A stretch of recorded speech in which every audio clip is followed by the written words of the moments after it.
Water pump का impeller कैसे निकालना है और इसका सील कैसे निकालना है और नया सील कैसे लगाना है, आज हम आपको इस वीडियो में स्टेप बाय स्टेप सिखाएंगे। सबसे पहले इसका जो पीछे का पंखा है इसको निकालेंगे। पंखा को निकालने के लिए आपको यहाँ पर सबसे पहले खील देखना है। तो यहाँ पर इसमें खील नहीं है तो हम डायरेक्टली यहाँ पर पंखे को हम इस तरह से खींचेंगे नहीं, वरना टूट जाएगा। तो यहाँ पर हम स्क्रूड्राइवर वगैरह या कुछ भी ऐसे लकड़ी की चीज़ वगैरह घुसाएंगे और इस तरह से पंखे को प्रेशर लगा के निकालेंगे।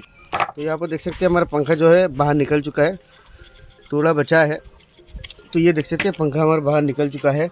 और अब यहाँ पे ये जो बॉडी का तो यहाँ पर तीनों स्क्रू को हम इस तरह से छोटी रेंज की मदद से, यानी 6 नंबर रेंज की मदद से या आप सिलाई रेंज की मदद से भी निकाल सकते हैं। मैंने तीनों नट को निकाल दिया है। अब धीरे धीरे इन पर इस तरह से ठोकेंगे तो हमारा जो बैक साइड है ये बाहर निकल जाएगा।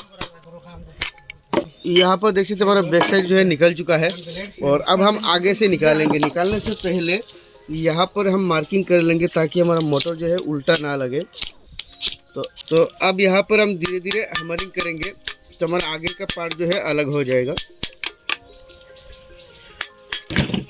तो यहाँ पर देख सकते हमारा कोयल जो है अलग हो चुका है। तो हमें कोयल में कुछ नहीं करना है, बस हमें जो भी करना है यहाँ पर करना है। तो अब हम आगे से ये तीनों जो नट है इनको निकालेंगे। तो ये तीनों नट निकालने से पहले आपको इन पर इस तरह से हमारी कर देना है, क्योंकि इसमें जंग खाया हुआ रहता है। अगर हमारी कर देंगे तो ये जंग जो है निकल जाएगा, आसानी से जो आपका नट है निकल जाएगा। तो अब हम सिलाई रेंज की मदद से इस तीनों नाटों को निकालेंगे। पहले ढीला कर देंगे।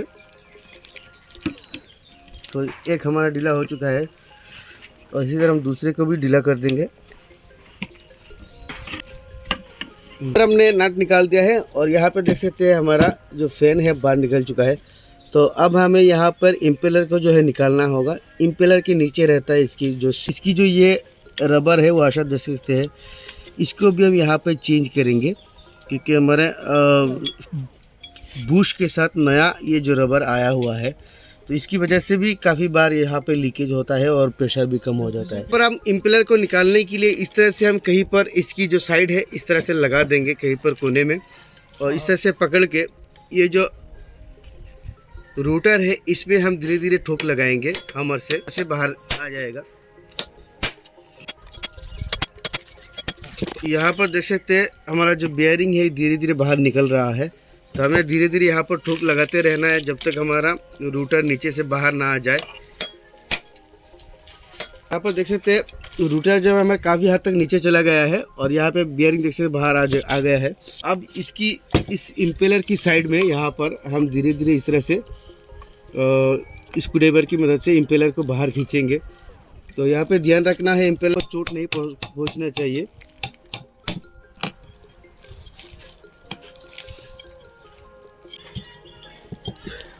तो ये देख सकते हैं हमारा इम्पेलर जो धीरे धीरे बाहर आ रहा है। तो इस तरह से हमें इम्पेलर को धीरे धीरे बाहर निकालना है।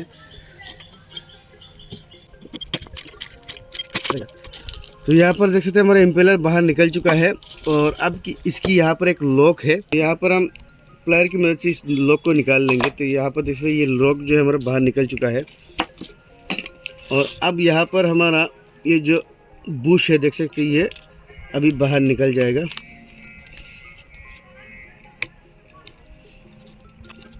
क्योंकि यहाँ पर ये बुश घिस के इसकी जो होल है इसका साइज़ बड़ा हो जाता है। तो इसके बाद बुश का और एक पार्ट यहाँ पर है, यहाँ पर लगा है, इसको भी हमें निकालना होगा। यहाँ पर देख सकते हैं तो ये पूरा जो बुश है सील है हमारा निकल चुका है। और अब ये जगह का हम पोछा लगा पूरा साफ़ करके नया सील इसमें डालेंगे। तो अब यहाँ पर हम रूटर को यहाँ पर लगा देंगे। इसमें हमने नया बेयरिंग भी दोनों डाल दिया है देख सकते हैं। तो यहाँ पर देख सकते हैं रूटर जो हमारा अंदर चला गया है। और अब हम यहाँ पर इसके जो नया सील है इसको लगाएंगे। सील की जो ये पार्ट है देख सकते हैं ये पार्ट सबसे पहले लगाएंगे। तो ये पार्ट चला जाएगा हमारा अंदर। उसके बाद इस पार्ट को हम यहाँ पर लगाएंगे, यहाँ पर इस तरह से देख सकते हैं। तो ये हमारा नया सील है। तो यहाँ पर हम थोड़ा ग्रीस लगा देंगे सील को लगाने से पहले। अब हमें इस लॉक को यहाँ पे जो लॉक हमने निकाला था इस लॉक को यहाँ पे डाल के लॉक को लगाएंगे। इम्पेलर की जो लॉक है ये बैठ चुका है और अब हम यहाँ पे इम्पेलर को जो है लगा देंगे। तो इम्पेलर का आपको ध्यान रखना है, ये उल्टा लगना नहीं चाहिए, ये इस ऊपर साइड रहेगा। अब हम यहाँ पे इसकी जो इम्पेलर है इस गार्ड के इस पर यहाँ पर इसको मिलाते हुए इसको लगाएंगे। इम्पेलर को और हम यहाँ पे डालेंगे। यहाँ पर गैप बस बराबर हल्का रहना चाहिए, इतना बड़ा गैप नहीं रहना चाहिए।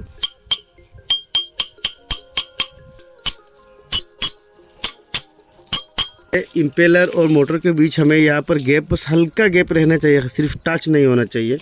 तो यहाँ पर हमारा इम्पेलर जो है सीधा कर लेते हैं, ये लग चुका है देख सकते हैं। तो यहाँ पर हम रूटर को थोड़ा थोड़ा रेगमेल पेपर से घिस लेंगे ताकि इससे इसमें जो जंग पड़ा है वो निकल जाए और इसमें मैग्नेटिक फील्ड जो है अच्छी तरह बन सके। तो अब हमें कोयल को लगाना है। तो कोयल को लगाने से पहले आपको ध्यान देना है, ये इम्पेलर के यहाँ पर एक जगह बना हुआ है देख सकते हैं, इस तरह से गार्ड बना हुआ है। इस गार्ड को आपको ऊपर की तरफ रखना है, यानी मोटर आप जिस तरफ लगाएंगे उससे सीधा ऊपर की तरफ रखना है, या तो फिर आप मार्किंग करके हमने यहाँ पर रख लिया है ताकि हमारा मोटर जो है उल्टा ना हो। तो यहाँ पर देख सकते हैं इस मार्किंग को इस मार्किंग से मिलाते हुए यहाँ पर लगाएंगे, इसलिए हमने मार्किंग किया हुआ है देख सकते हैं कि यहाँ पर हमारा मोटर उल्टा ना लगे।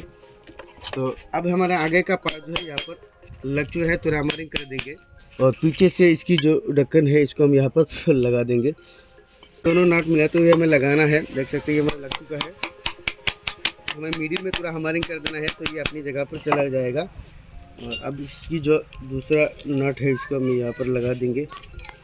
तो अब हमें ये तीनों नट को जो टाइट करना है, तो इनको हमें एक बार में टाइट नहीं करना है, बस हल्का एक को टाइट करना है, उसके बाद थोड़ा इसको, उसके बाद थोड़ा इसको, इसी तरह से तीनों तरफ से धीरे धीरे पूरा करके हमें इस तरह से मोटर को जो है टाइट करना है। तो हमारा ये पीछे का ढक्कन यहाँ पर लग चुका है देख सकते हैं। और अब हम आगे से इसको लगाएंगे। तो यहाँ पर जो हमने जो रबर निकाला है इस रबर को हम चेंज कर देंगे, क्योंकि हमारा सील के साथ ये नया रबर आया हुआ है देख सकते हैं। तो इस रबर को हम सबसे पहले यहाँ पर बिठाएंगे। रबर को हम यहाँ पर हमने बिठा दिया है और अब इसकी ऊपर का जो पार्ट है इसको हम यहाँ पर लगा देंगे। तो कई बार इस रबर की वजह से, तो अब हम इसकी जो नट है तीनों नट यहाँ पर लगा देंगे। तो हम सिलेरेंस की मदद से तीनों नट को अच्छी तरह से यहाँ पर टाइट करेंगे। इनको अच्छी तरह से आपको टाइट करना ज़रूरी है, वरना यहाँ से भी आपका लीकेज हो सकता है। तो यहाँ पर हमने यहाँ पर आगे का पार्ट जो है अच्छी तरह लगा के इसको टाइट कर दिया है। और अब हम इसकी लगाएंगे यहाँ पर इसकी जो पंखा है यहाँ पर होल के साथ मिलाते हुए लगाएंगे, क्योंकि इसमें हमें कील लगाना होता है।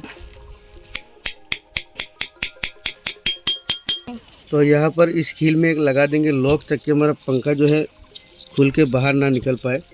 ये देख सकते लग चुका है। और अब हम लगा देंगे इसकी पीछे का जो ढक्कन है,